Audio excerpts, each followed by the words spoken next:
we have Lilith. Lilith from Texas, welcome to the show. Can you hear us?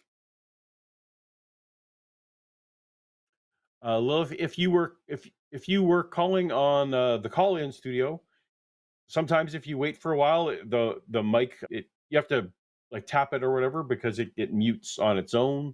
You need to kind of do a bit of jiggling or something. I forget. I don't even remember what the advice is. Maybe the producer can remind me what the advice is for getting unmuted.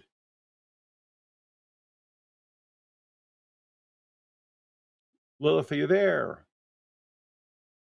Oh, I think I didn't hit I hit the wrong button. There we go. Lilith, I am so sorry. That was on me. No worries. They should not leave me unsupervised. This is the lesson. Welcome to the show. What can we help you with, or what can we talk about tonight? Well, I really wanted to just talk with you guys. I look up to you guys a lot. I've been watching your videos for a while. I thought I might try to call in tonight, but I had a question about how you overcome like your faith, especially when your family's involved. I don't know if you guys had any advice or anything like that. Brady, why don't you? I'm Can sure you be a little thoughts. more specific when you say overcome your faith when family's involved? Can you give me a little more precise with what you're talking about? Of course, I apologize. I mean, like when maybe context would be helpful. Like I have my mom is super deep. Well, not super deep, but she's into it. Like she wants me to come to church with her, and my dad has been like almost abusively religious, but we've divorced. He's divorced. He's gone. In my time that I've been trying to move away from my faith, like become, let myself be secular instead of. I don't know. I'm sorry. I'm nervous. Sorry. No, you're doing great. I just mean like. Hold on, let me just rephrase really quick. I mean, like, how, maybe just hearing, like, how did you guys, like, when you guys, like, for lack of a better term, came out as atheists, if you ever did, like, how did you do that, and how did you deal with the fallout? Okay. You can start. If you have. You can start, Brady. Yeah. So for me, I began to lose faith in 2014. I didn't actually own my unbelief until about 2021, maybe mid 2020. And so I was living two lives for about 5 or 6 years. And I think one of the key things for me was getting to the point where, one, I did not want to do that anymore. I didn't want to live two lives. I wanted to be authentically me. And then two, it was being able to, and this was just me, for others, it may not be this way. I needed to be able to articulate why I didn't believe. And I think that was because I had spent so much time being so vocal and so public about my faith and leading others into the faith for decades, that I knew if I came out and said, hey guys, I don't believe this anymore, people would ask why. And what is it? First Peter, the verse in the Bible that talks about being ready to give a reason. 3:15. Yep. Yeah, always being ready to give a reason for your faith. I knew that I needed to be able to give a reason for my lack of faith. And so 2020, 2021, I started doing the research so that I could articulate, here's why I don't believe. And the more I got a handle on that, the more I felt like I can share this information with my family. And I was the one in my family, I was supposed to be catching the spiritual baton from the generation before me. And I was going to carry that baton or carry that torch for my generation. So I knew that when I told them, hey, the one that you all were looking to pass the torch to, he's not going to receive that torch. But I was going to be able to sit down with anybody who asked. I wasn't going to beat anybody over the head. I wasn't going to make them listen to me. But if anyone said, hey, can we go out and talk about why you don't believe? I was going to be able to represent that. And so getting that confidence helped me go a step further with being public with my unbelief with my family. I'll start there.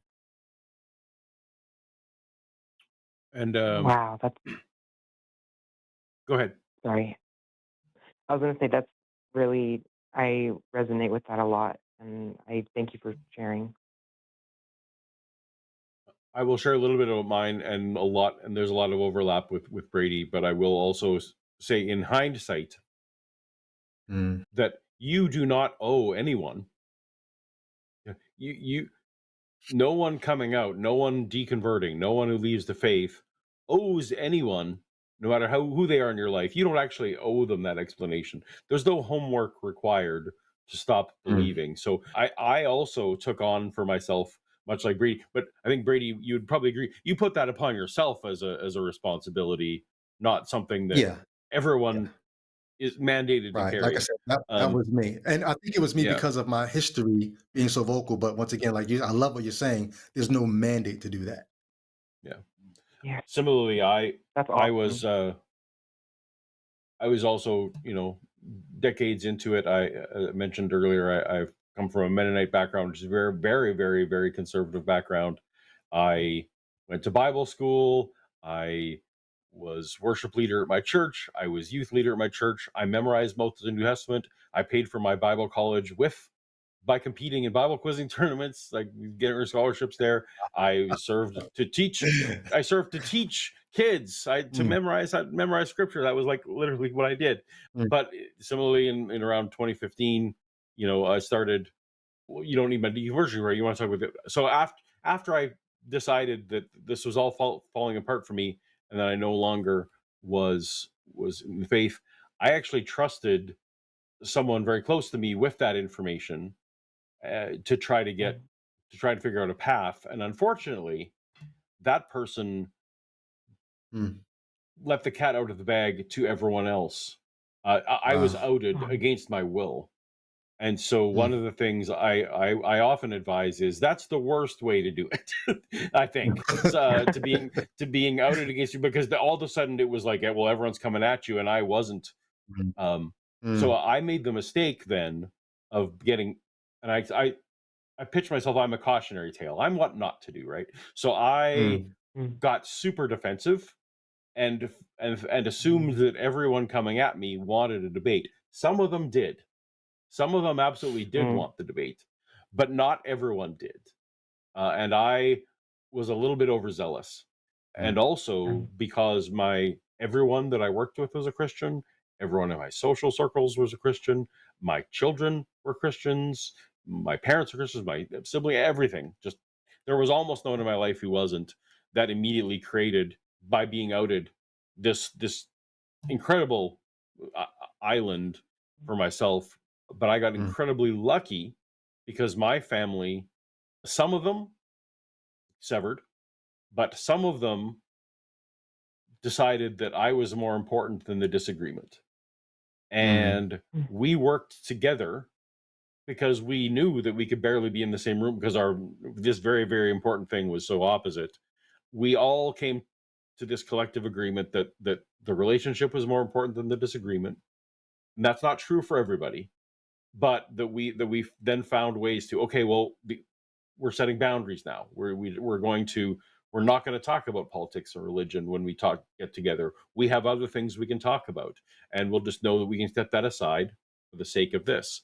And those relationships eventually, some of them began to heal. I'm incredibly fortunate that my relationship with my children healed and came back. I was just visiting some of them last week, and I can't say that that is true of all the relationships, but I just will say encouragingly, I started off in the worst possible way, but did manage to mm, find a path to that my family, even though some of us disagree violently, that setting boundaries is an important way. I know that that's not going to be everyone's experience, and I've actually made a video about how to come out as an atheist is a video that I've done. It has some of this advice.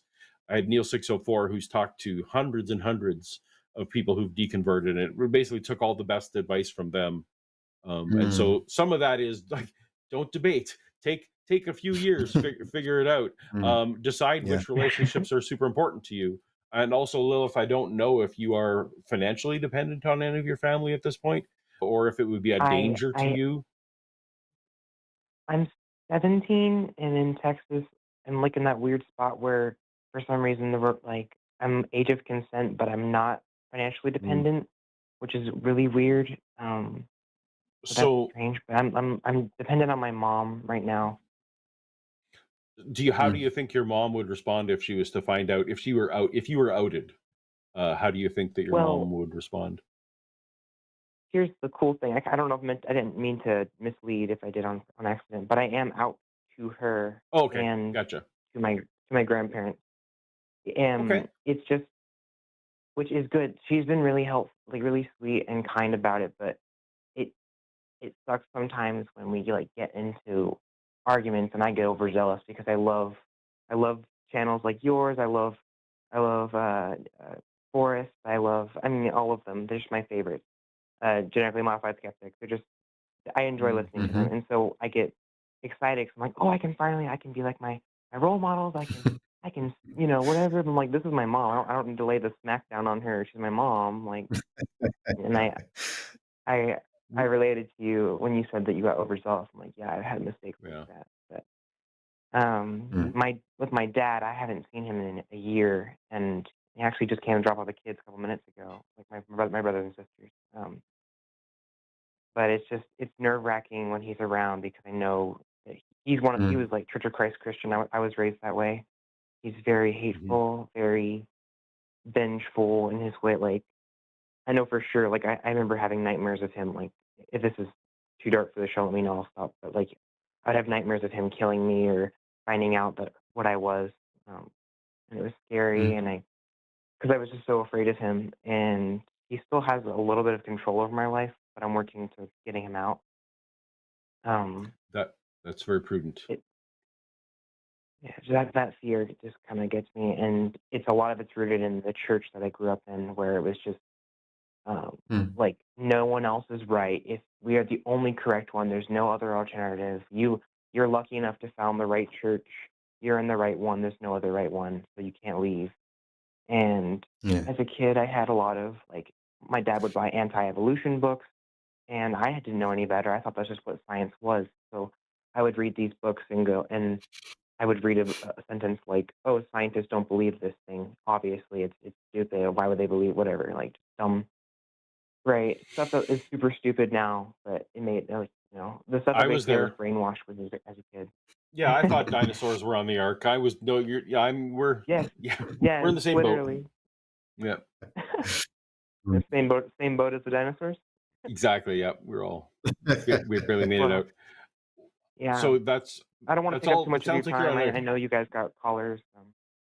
yeah, but that actually sounds Right. like you're on the right track. I think it doesn't matter actually whether it's religious or not.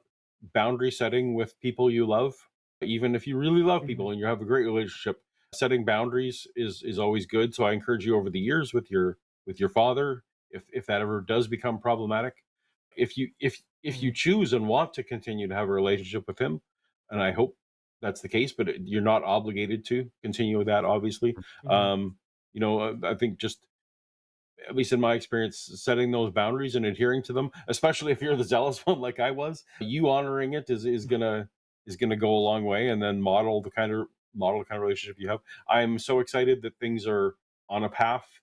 It seems like you're on a path where you can see light at the end of the tunnel. And if you have Yeah. to move out of Texas to do it, I hope you manage to figure that out as well. Because I know Or it can be Honestly, with make tough. how good things are resource. going, maybe out of the country, but Mm, Mm. well, Canada will figure. We may or may not be better next week. We'll see. We'll see. I'll meet you in Canada. Sounds good. Thank you, Lilith. Did you Thanks have for a final calling, thought? brother. I just wanted to say thank you so much. I think you guys, I love what y'all do. I think Paul and Brady, you guys are super sweet and kind. I was getting kind of frustrated listening to other callers. I was like, God, how are they not blowing up? But y'all are super kind, and I love what y'all do. Thank you. Hi. Thank you so much. Night. I do. Mm. I assume that sometimes I think you would agree with me that it in a movement in just in society, we need all kinds of people. You need the hothead as well as you need the calm Yeah, person. You need the sarcastic person as well as the intellectual person. All those kind of yeah. things. So I but you and I actually do tend to be. I think we're on that whole patient side of things. I don't think that's a theistic trait. I think that's just probably the way. Or did you used to be different? Did you used to be? No, I am the type I always do a lot more listening than speaking, so that when I do speak, I try to be as informed as possible, just on a personal level. And one of the things I was going to say, I was thinking it as Lilith was calling, is I think one of the things that helps people who are deconverting is finding the balance between being who you're going to be. Just this is who I am. I'm a listener. I'm a deep thinker. Whatever. Be the kind of person you're going to be, but also, I hate to say this because it almost puts too much weight on people sometimes, but you almost have to be the best human you can be, because that takes the argument away from people who want to, you know, disown you or dehumanize you or demonize you because you don't believe anymore. When there are some people who they haven't believed in years and no one around them knows. I have people who I'm keeping their secret for them and they share it with me. And for quite a few of them, part of the game plan is it's been 3 years since they haven't believed. And when they finally tell their family's going to have to wrestle with, well, wait a minute, you haven't believed in 3 years? And you've still been loving, you've still been kind, you've still been all the things I thought you were only doing that because you were a Christian. And so sometimes just being the kind of human being that people think you can only be by being religious is preaching the message that you want to preach. I agree very much.